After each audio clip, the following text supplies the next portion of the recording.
माँ, एक बेटी होने के नाते, एक औरत होने के नाते माँ आपसे मेरी इतना ही विनती है कि जब मैं ससुराल जाऊँ तो मेरे सास ससुर को बनाए रखना, जब मैं मायके आऊँ तो मेरे माँ बाप को बनाए रखना।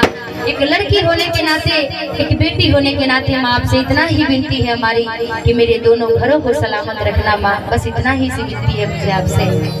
और माँ के दरबार में जाके माँ से कहती है, बहुत अच्छी फरमाइश हमारे दूल्हे साहब आज की और राजेंद्र जी का ये फरमाइश है, ये गाना वो बहुत पसंद है। साउंड वाले भैया थोड़ा सा और इसका वोकल बढ़ा दीजिएगा क्योंकि तब जा रही है।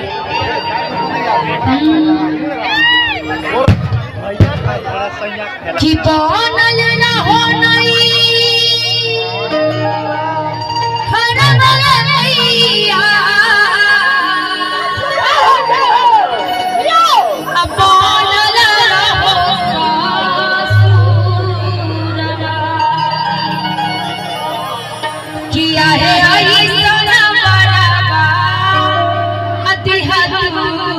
मैया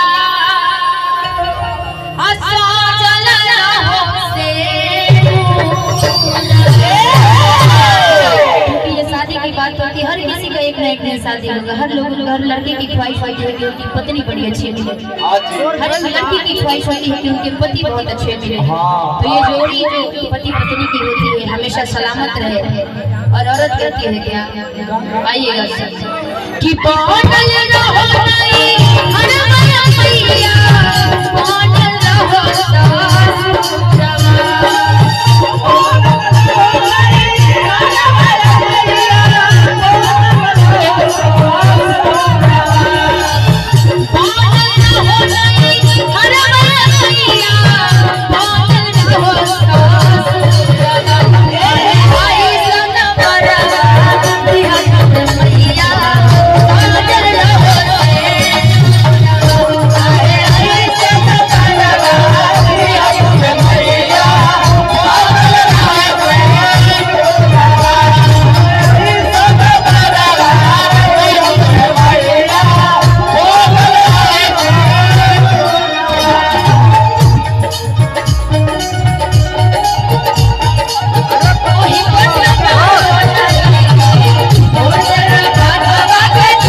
प्रेम से बोले सच्चे दरबार की जय।